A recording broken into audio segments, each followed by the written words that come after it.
I want to show you something on the United States money. The dollar, the $5, the $1, the $5, the $10, the $20, the $50, and the $100. But let's go with some information real quickly first. How many remember back in the late 90s when all of the money, I think it was actually in the year 2000, like 2003, somewhere around there, all the money was redesigned, and it went from like little president's heads to big heads that look like, you know, Monopoly money. I remember that. You remember that? I remember that. So I did a little research and I looked it up, and here's what I found. And I'm going to turn the camera around now so you can see it yourself. I have another phone in my hand.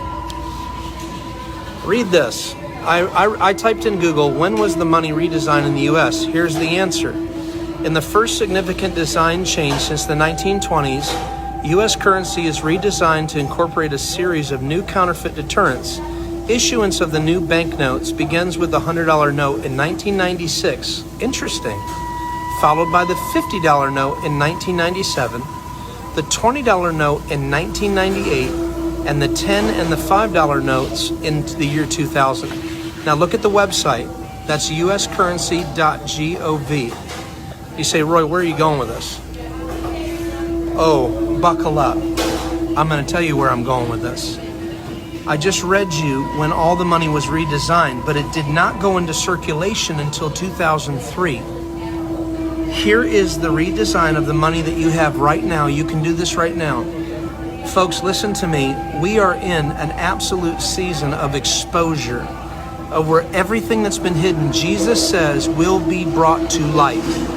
And that's why I did my post last time, because it frustrated me when I put that post up on Facebook about television, about we live in a world of lies. And everybody's like, oh, just pay attention to the positive stuff. If you don't know what the enemy's doing, you're not going to know what happens when he hits you between the eyes. And today is one of those days.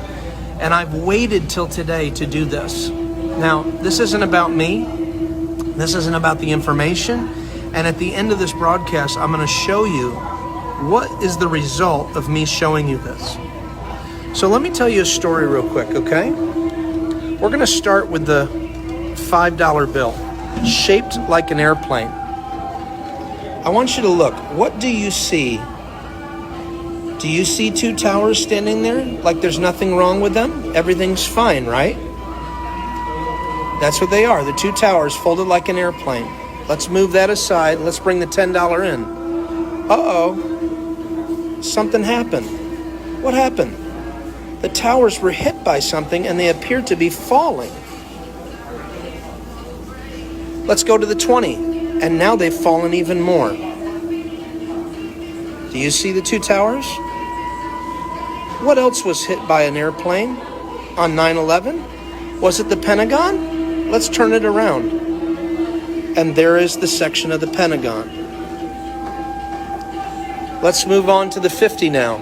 Remember, you saw the 20. They're almost gone. But when you get to the 50, they're gone. The towers are gone. They're gone, folks. This is on my money. And now get to the 100, and what does it look like? It's almost like there's some dragon or some just smoke coming up from the ground. Why am I showing this to you? Because we've been using the money forever and a day. And here's the one. What does the one show you? Oh, look at that. It's almost as if it's not necessarily the government, it's the people in the government, or it's satanic at the top. Now, I never got into this stuff, ever. I don't care about it. And this is the problem. Nobody really does. But folks, when I lay out a clear, absolute clear, you cannot dispute this with the money that I have in front of me. There's no way to dispute this at all. You follow the track right now with me, and you look at when you fold an airplane, a paper plane with your money, and you go from the $1 bill to the $100 bill, okay? And listen to me when I say this, okay? I just showed you at the beginning of this video on Google that they redesigned the money in 1996. They started with the $100 bill, and then they moved on to the 50, and then the 20, and then the 10. And it goes 1996, 1997, 1998, and then in 2000 they were done with the redesign. Folks, this is undisputable. They executed a plan that was already planned. Okay, here's the 1 to the 5. The towers are hit. The buildings are falling. The buildings are gone. And all there's left is smoke.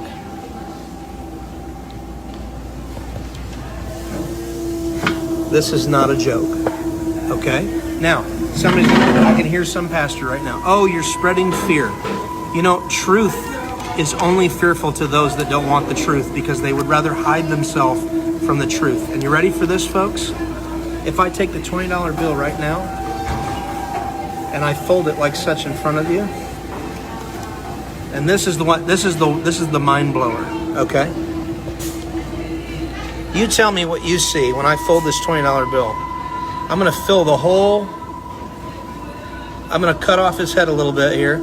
Do you see a guy wearing a mask? Is there a guy wearing a mask? Is that Andrew Jackson upside down, but they made his head bigger because they want him to wear a mask? And what year did they want him to wear a mask? Oh, look at that. 2020. Okay, I'm going to take a pause right now because some of you are going like this. I know you are, and here's why I know. I have led almost about 25 to 30 people to Christ when I've showed them this to interrupt their day. And when I do, I ask them, they go, what is going on right now? And I go, oh, wow. That means that your whole life, brother or sister, has only been dependent upon the world system. And Christians, and I do mean carnal Christians, you have been a part of the world system. You've trusted in money. You've trusted in everything else except for God himself and his son, Jesus. It's time to repent. It's time to turn your life to Christ. And I'm telling you, people are coming in by the droves. Now, it's unorthodox. It doesn't make sense. You know, I don't come with the clever words Paul said to declare the gospel, but demonstration. But this was the way that I was able to get somebody's attention. And then as I began to minister Christ to them, I would get words of knowledge. I began to pray for people, and they started giving their life to Christ. And I mean, people pray with me in front of the convenience stores and all over because they're woke up. So I'm telling you right now, just as I said with television, wake